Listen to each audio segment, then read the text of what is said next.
Hi, I'm Nicolene Peck, and I'm a parenting expert. And one of the most common things that people come to me asking is, how do I get my husband on the same page? How do I get my wife to care about this? She feels like she has to be angry at the children. I don't think she does. I think we should be able to be calm. Maybe we should have a more friendly environment. People worry about when they're not on the same page with each other in their marriage and with their parenting. And this is a real legitimate concern, because if we're not on the same page, then what's it going to be like for the children? A whole bunch of back and forth? We know that that inconsistency is not healthy.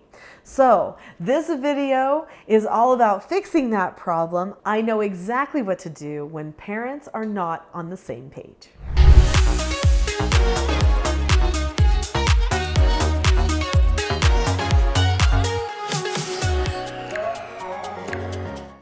There are three types of parents, generally speaking.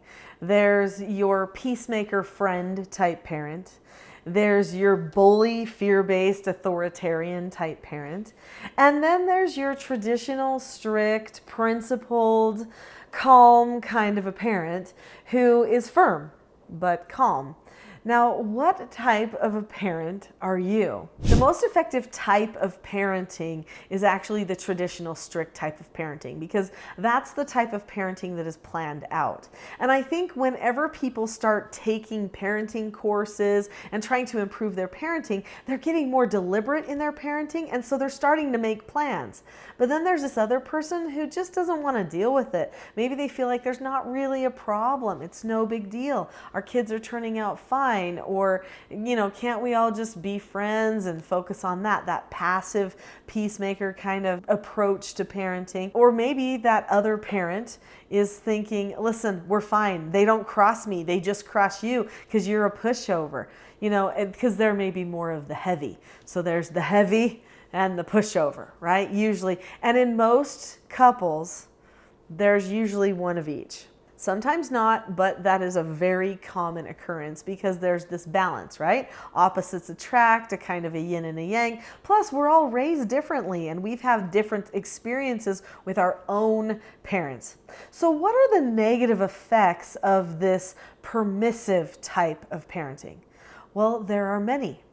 When a person is permissive or focused on being the child's friend as opposed to really giving them instruction and direction on a regular, consistent basis by correcting and teaching, then that child is left feeling somewhat abandoned.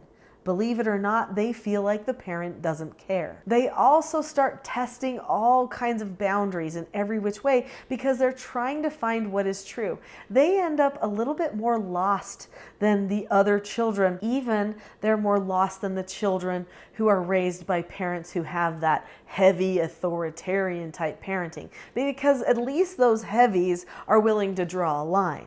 But if we don't draw lines for our children, if the only line we ever draw is, well, is it legal or not? That's not a very good line that a person can stake their life's choices on, because the laws are changing all the time.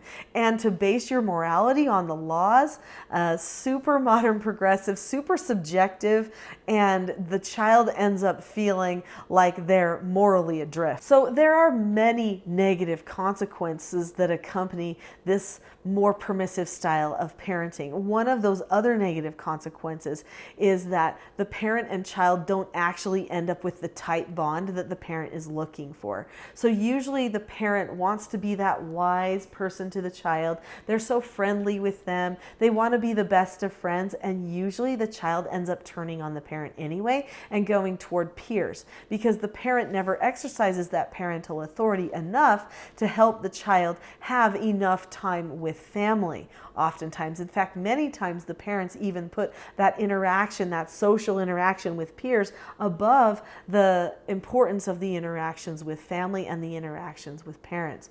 So those are some pretty significant negative effects, and there are others. So what are the negative effects of being the heavy or this authoritarian type parent? Well, some of those negative effects are your children are oftentimes afraid. They oftentimes lie a lot and try to work the system because they're trying to get around the unjust rigidness that they feel in that parent that is constantly putting their thumb down on them and squashing anything that they try to do. Another negative effect is over time, they oftentimes turn into the aggressor themselves, and the relationships usually end up damaged. This is where we see parents and children hitting each other, turning on each other when they hit adulthood because they just can't be around that aggressive person anymore, because they want to be the dominant one, the aggressive one. We do see some children that end up feeling very passive and like victims their whole life. They make bad choices when it comes to relationships in the future. But the lying one is a big one. They oftentimes are not that obedient when nothing is noticed. When it's noticed, they're 100% obedient and they'll fix a problem because they worry about the wrath. But behind the scenes, when things aren't checked up on, they are lying all the time because they have to have this feeling like they get to control something about their life that is oftentimes so micromanaged. So what do parents need to do to get on the same page? I conquer this again and again and again. In fact, I have these 3-day trainings. They're called Teaching Self-Government Parenting Mastery Trainings, where couples will come and they will get on the same page. That's the whole point. Here's the thing. If you've got one person who's permissive and one person who's a heavy, the only option in either of those people's minds is that the other person has to come their direction.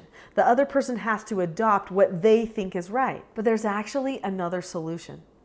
The other solution is that both the parents learn a whole new set of skills. They need that drastically. If both parents have the same skills and they happen to learn them at the same time or near the same time, then the parents can help each other along. One doesn't feel over the other one. Hopefully some of that competitiveness that some couples have in their parenting will actually decrease, and there will be this unified presence with the children. In fact, the children learn all the same skills as well, so everyone's unified. Everyone's on the same page, not even just the parents being on the same page. The children know every word that the parents will say when it's a time of correction. And what happens when everyone has these skill sets in common with each other, this vocabulary in common with each other, is the anxiety decreases and the child doesn't feel as worried about doing something wrong. They feel it's safe to be taught by the parents, to be corrected and instructed by the parents. It really is a beautiful thing. 4 things that create really good parenting that everybody can usually get on the same page with is if the parenting is honest, principled, kind, and effective. That effectiveness means there has to be a type of a firmness with it. Now that's where your permissive parents has to bend a little bit. They've got to come toward effective, because permissiveness and seeking for friendship is just not effective. It has been proven. As much as people keep talking about becoming the child's friend and being their best friend and how that is desirable, we are not seeing positive results of that. We are seeing children turn away from their friend-like parents at a rapid rate. More than ever before, we see children not listening to their parents and instead following the voices of society. That means the parents aren't being good leaders. They need more firmness. They need more identity in their parenting, and the children will thrive if they have it. In 2009, the BBC came to our home, and they brought us 2 troubled teens, both ages 17, and they were going to film a program called The World's Strictest Parents. If you want to see this program, you can click the link in the top corner of the video here, and it will take you to that program. The World's Strictest Parents program that was filmed at our home showed the world something that they had never seen before, and so it became the most watched episode of that program that they had ever seen on the BBC. They saw calmness. They saw parents not lose control, but they saw firmness and consistency as well. People did not know that these things could be combined together, and they didn't know how effective it would be either. So the world watched with interest as we took these two troubled children into our home and into our heart. Oh, we loved them. And at the end of the program, they showed how much they had grown to love us in just the 8 days that they were in our home. The first 2 days, they had tantrum after tantrum. They ran away from our home 5 times. But by the end of the 8th day, when it was time to go, they were crying and begging not to leave our home and asking if they could come back for a visit and if we would keep in touch with them. They had experienced a change in their heart. They had seen truth that they didn't know existed. They had felt good, solid, traditional, strict parenting, which is always wrapped in love and understanding, not anger and fear, as many people think. So what did we have that they loved so much? We had control over ourselves, and we had a method of communicating with each other that was effective. We also knew where we were going as a family. So that control over ourselves that we have is called self-government. We know we're all in charge of controlling ourselves, our hearts, our behaviors. That's our individual responsibilities as each member of the family. Then we have good open communication. We have meetings that we have together each week. 3 different meetings that we have as a family every Sunday afternoon. These meetings help us deliberately decide again and again that we're going to keep becoming the type of family that we planned to become years and years ago. Which leads us to our plan. We created a family vision of who we were going to become 20 years in the future. And every day, our communication and our problem solving that we do together as a family unites our hearts together because we know where we're headed with that communication and with that correction. We don't take it personal because we know who we are as a family and where we're going. They felt that. And every time those 2 teens tried to take something personally, it didn't get them the effect that they wanted. They weren't happy, yet we were always fine.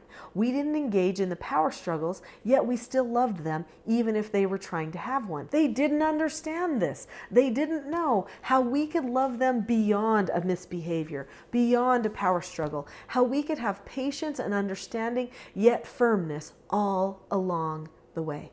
My husband and I had to get on the same page with each other when we started doing foster care for troubled teens years ago, when our own children were only just babies. That effort that we made to change everything, to learn skills, to plan exactly how we would communicate with each other and with the children, made us the parents who were ready to do that BBC program, who were ready to show the world that you don't have to be angry or try to be their best friend in order to help a child choose to have a change of heart. There are many other things that I can teach you about parenting styles and how they relate to the children. If you've liked this video, I'm pretty sure you're going to want to click on this next video up here in the corner, which is how do parenting styles significantly impact a child's temperament.